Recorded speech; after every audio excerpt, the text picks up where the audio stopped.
do you want to be when you grow up? A veterinarian. Really? Mm-hmm. Why do you want to be a veterinarian? Because I'm near animals a lot. Animals play a big part in many people's lives, some more than others.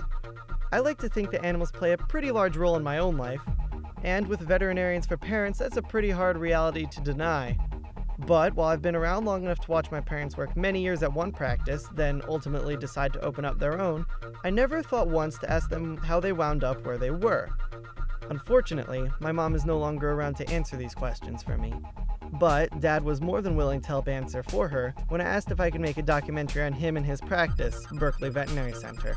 So when I finally sat down with him for the project, naturally I asked the most important question first. Why did you choose to be a veterinarian? It was a long time ago when I was in high school, and I always liked the sciences and biology, and I remember taking one of these aptitude tests to tell you what you could do, and that was one of the choices.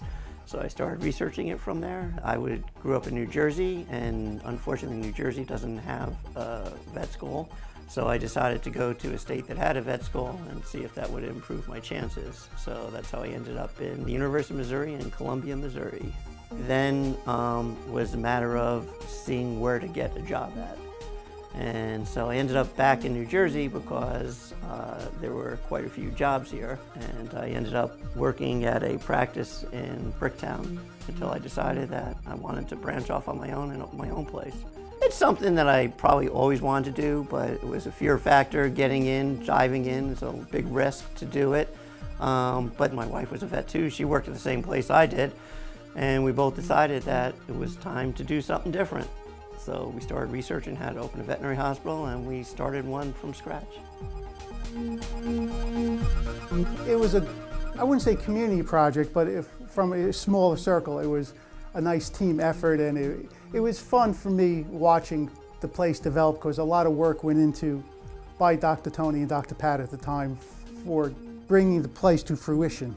It was a lot to it. I got to hear about that part of which I had no experience, of course, not being in business before. And it was interesting to hear and see everything that goes into starting a vet practice. And I enjoyed that part of it, finding out about that.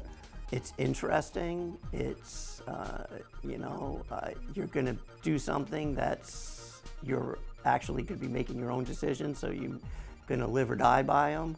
So, yeah, in that aspect of it, seeing the place come together was always exciting and fun. I mean, yeah, there were problems, but at the end of the day, everything mostly works out.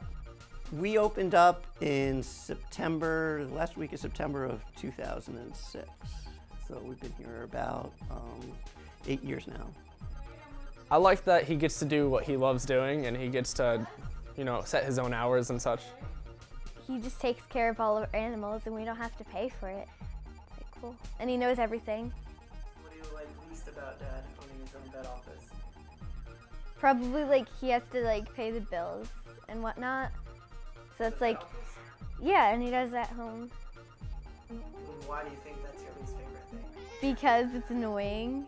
Why is it annoying? Because I'm like, hey Dad, and he doesn't answer.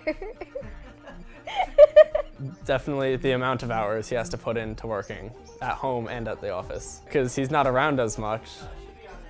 So I don't get to talk to him as much as I would if he was. I've been a client from day one at Berkeley Veterinary Center. So about 8 or 9 years, as long as they've been open, I've been a client here. They care about the people who come here, the owners, they care about the animals, and they're practical. Dr. Tony realizes different people are in different situations. He will suggest what he believes a dog or a cat needs, and from there he will work with the person to get the proper care for the animal. Every visit is a positive visit every time we come. Even if there's something wrong with one of my animals, it is still a positive visit. My philosophy is in treating my patients, the dogs and cats that I work with, is to always offer the client or the owner of that pet the best possible option, and then to actually be like an advocate for the dog or cat, because they can't speak for themselves. So I'm always going to offer the best, but people can't always afford the best of care. So then I always have a plan B or C, or sometimes D we have to go to. But my philosophy is always to offer the best and then work our way down from that.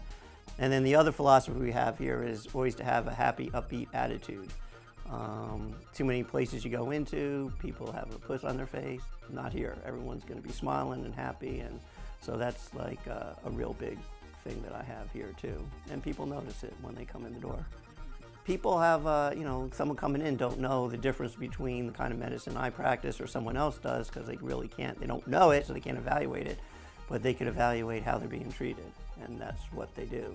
There's always room for improvement. Little things change, staff changes, different people walking in the door require different things. I don't think you could ever achieve 100%, but as long as you get close to it, then we're happy. And we're pretty close to where I would like to be. Yeah. Yeah.